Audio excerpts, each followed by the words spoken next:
Hello, everyone. This is Defense Politics Asia, and this is the situation report or the SITREP for the day of 849 for the 21st of June. Commander, do hit the like button. That's the button to bring you coffee. Clearly, the coffee will not come because the button is actually broken, but still hit it anyway. And now, for those that want to drink the coffee, please press the subscribe button. Because yeah, I need you to press it. So anyway, we're going to start off with the frontline changes report. We have quite a number of frontline change over the past 24 hours. We have at Novo Vodian, Velkom Okanyamske, Kanal, Shumi, Novo Alexandrivka, Sokil, and Krasnohorivka. So we're going to go into the frontline changes report first. And the first one is Novo Vodian. So the Russian forces fighting in this region towards the direction of Kharkivka or Druzhko has some tangible results right now from geolocations. The Russian forces is geolocated along this tree line, showing that they are advancing in this direction towards Druzhko. So it's not a huge change in terms of the front line. It's basically here, but the distance is still maybe 500 meters. So not nothing, but no, yeah, the Ukrainians are defending this place, so it is some progress around here. The next frontline change is pro-Ukrainian. So the Ukrainians are geolocated in a very similar circumstances where they are actually in an area where we previously mapped it as under Russian control. They were attacked by some drones, but that shows that the Ukrainians are here, just near Velkom Okanyamske, and on the western part of Velkom Okanyamka. So this Velkom Okanyamka, there's an oil refinery around here. I don't think it's working right now. So Velkom Okanyamske is over here. So that's the frontline change over at this area. The next frontline change is over at Kanal, over the Bakhmut front. So there is this massive frontline change over at the Bakhmut front. So this is actually not a capture yet. This is actually based on a Russian mapping. According to the Russians, they claim that the Russian forces have taken all the forest around here up to the railway line and the entire northern half of Kanal micro district. So this is the kind of a frontline change around here, lining up along the canal around here. So this is quite a big change, and in fact, according to the Russian mapping, the gray zone extends all the way here, as the Russians are conducting their offensive in the northern part of this forest already.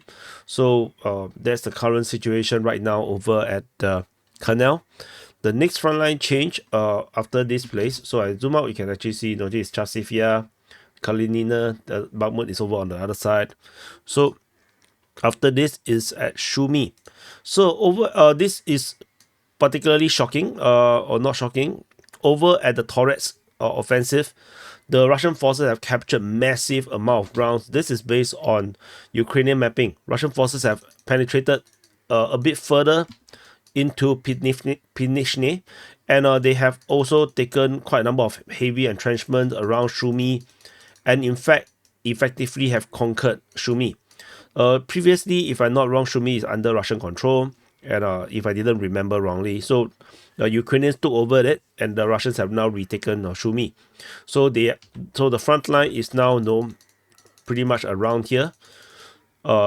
And this is going to put a lot of pressure on the Ukrainians, because now the Ukrainians will have to guess where the Russians are going to strike next. So this is a big, massive change in the New York front. After this front line, we have front line change over at Novo Alexandrivka, over at the Adivka front. So the Adivka city is here. So over at the Adivka front, the Novo Alexandrivka, the Russian forces geolocated on this tree line.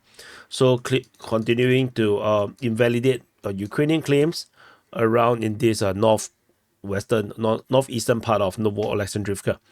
And the next frontline change is south of this location over at Sokil. According to the Ukrainian mapping, Deep State UA have mapped that the Russians have taken the entire heavy entrenchment in the north of Sokil. This seems to be a lot more easier than I thought it would take. I thought this would take forever, but the Russians seems to captured it it might be a result of the the advantage in artillery system, thermobaric rocket systems, and airstrikes. I think it's really death inducing, to just sit in a trench, waiting to be assaulted. So so this is the current situation at Sokyo. And then the last frontline change is over at Krasnohorivka. So over at Krasnohorivka, there's a geolocation showing that the Russians have made progress over within the city of Krasnohorivka, as the Russians continue to push into the this neighborhood over on the northwestern part of the city. So this geolocation is around here. So we mapped it in this way. So this is the current push in Krasnohorivka. So these are the frontline changes report. And for those that just interested in the frontline changes, thank you for watching. Do press the like button, subscribe, and we will now go into the details in the strategic and tactical reporting, where the real commander watches. So the fake commanders has now left. So now let's talk real shit. Yeah. So I'm so it's actually not real shit. I just want to chit chat. So yeah, before I start, I realized that lately I'm a bit low energy. I feel like every time after I finish mapping, I'm just feeling very tired, very fatigued. Yeah.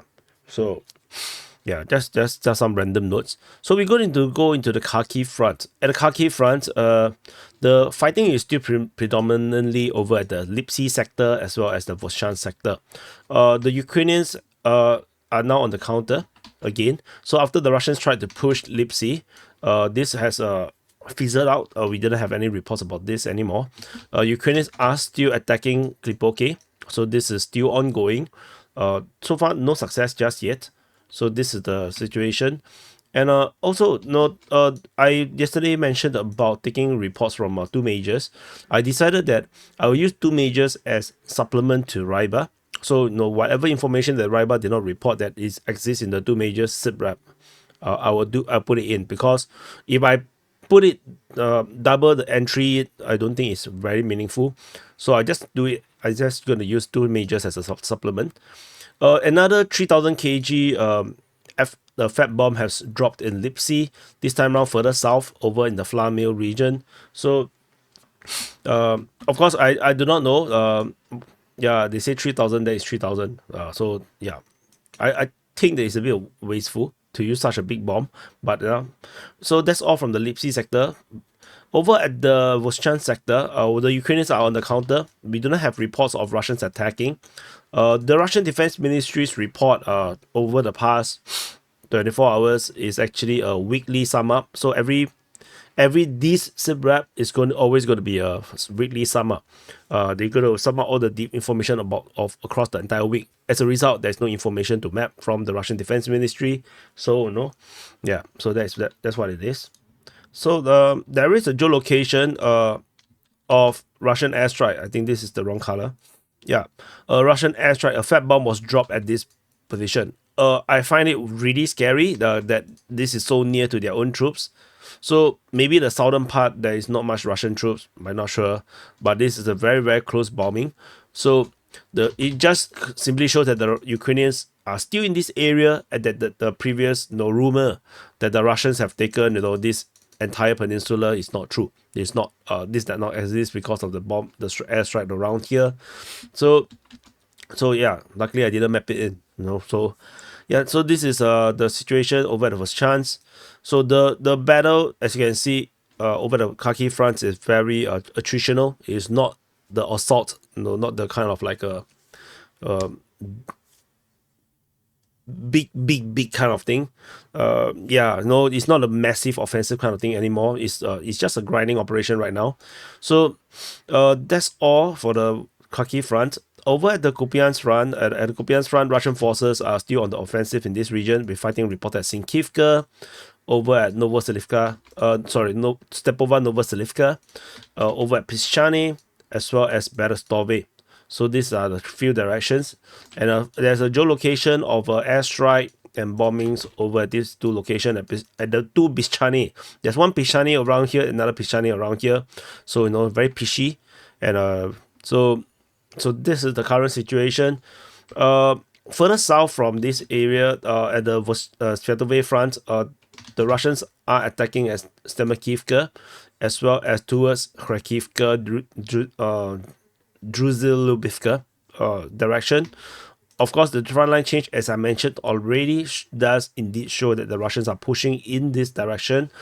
But it still does not seem to me to be what the Ukrainian claims, that there is some massive Russian forces in this region going to push towards Borova.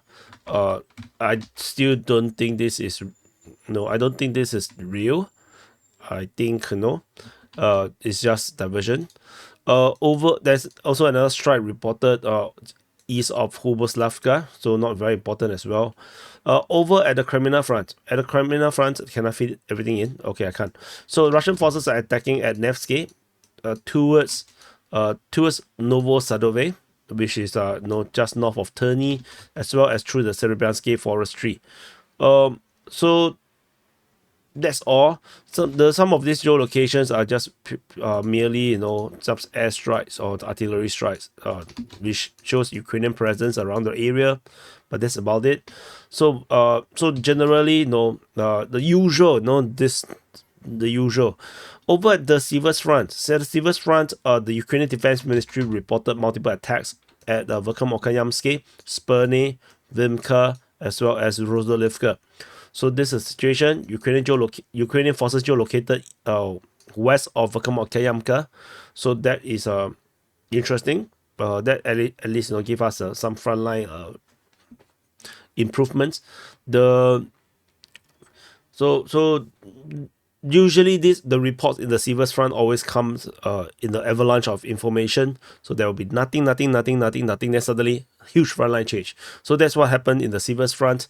So this fighting might be something, but we do not know what exactly happened. Further south, over at the Bakhmut front, at the central part of the Bakhmut front, Russian forces are attacking at Kalinina. They are attacking in the south of Kalinina. They are attacking at Kanel, attacking in the region of Chasivia, in the Ivaniske region. And so this is the current situation right now. With the development over in the Kanel region, particularly concerning.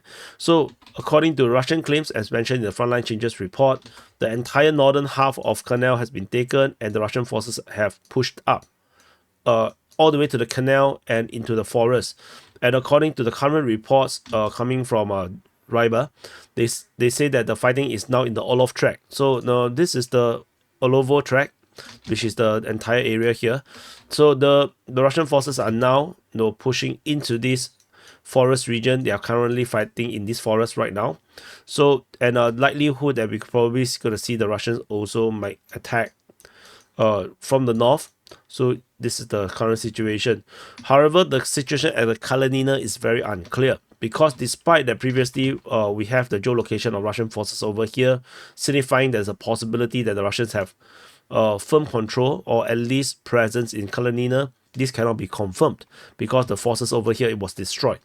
But so the fact that they can arrive here, to me seems like the Ukrainians are not in Kalinina, so which means that the Russians could be there and they can actually push down from the north and create a pincer situation.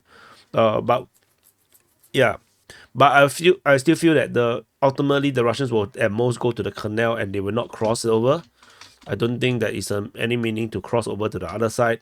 But the fighting is ongoing. They are capturing grounds. So we will just continue to monitor and see how far the Russians going to go. So, as you can see, the Russians have this canal region here. They did not cross. So yeah, this is the point I'm trying to make. Further in the south, the Russian forces are fighting in the area of Klishchievka, Andriivka, and Kudyumivka. So we still do not have a confirmation of any capture of Klishchievka and Andriivka. No objective information or evidence that had happened.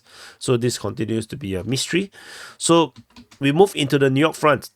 The sleepy and disregarded, nobody cares about. No other YouTube channels like to talk about it except DPA.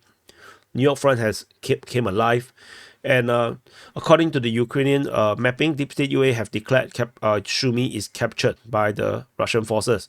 So in their mapping, the frontline change is huge, with the Russians making more progress into Pivnishny and also capturing major heavy entrenchments around the region and conquer the entire of Sumy, which previously was contested and probably under Russian control. So the Russians have retaken this position. It's unclear how difficult it is for the Russians to push through the rest of the area. According to the Ukrainians, they say that the target for the Russians is to capture Torres. Which is here. Yeah. Let me move the arrows to to capture Torres, which is a bit ambitious, if you ask me. I have my doubts that the Russians want to go here, but I can be wrong. No, I'm not perfect. So, but I still feel like this is just a pinning operation. I don't think that it's worth for the Russians to go through the urban regions and reach over here. But there's a condition. The condition is that if the Ukrainians undermanned this area, they have too few troops in this area, and the Russians noticed it, then this could become a breakthrough zone. So there is a caveat to all these things. So the whole hypothesis that the Russians will not go for Torres, in my opinion, is purely because this is a heavily entrenched and defended position. But if the Ukrainians remove too much troops from this front to support the other front line, then this will become a weak spot. Then the Russians could exploit it and break through quickly. That will also be quite disastrous for the Ukrainians. So, but we shall see, because there's still a lot of entrenchment to the rear. So even if the Russians take Torres, for example, it still doesn't mean that it's an easy way out of this area here. So anyway, which is why I say strategically it's not that meaningful in my opinion. But we shall see how this develops. That's all from the New York front. Over at the Avdiivka front, in the northern flank of the Avdiivka front, Russian forces are attacking in Kalinove, north of Acheretine region, with frontline change as per reported near Novo-Alexandrivka. Russians are pushing Novo-Alexandrivka and towards Vodizenka. They are also pushing in the direction of Yekhanivka and Sokil. Particularly, the big news I would say is the situation at Sokil. Sokil is supposed to be a heavy fortress with a heavy entrenchment around here that should hold the Russians forever, but it did not. Russians have just captured this according to the Ukrainian mapping, which is a shock to me. So this, with the fall of this fortress, Sokil is going to fall. And Ukrainian forces are geolocated here with a Bradley getting destroyed. It does show that the Ukrainians are trying very hard to defend this position. I think the next push is going to be brutal, with the Russians pushing through the settlement quickly over the next few days. So this is a situation at Sokil. Very, very shocking development. No less than the one over at the New York front, in my opinion. So this is all from the northern part. In the rest of the Avdiivka front, Russians are attacking Novoselivka, Persha, Khalivka, as well as Nevelsky. So this is the rest of the situation at the Avdiivka front. Moving further south, over the Donetsk front, Russian forces are attacking engaging in the battle of Krasnohorivka. They are fighting in the battle of Maximilianivka. They are still fighting at Paraskoviyevka and towards Konstantinivka.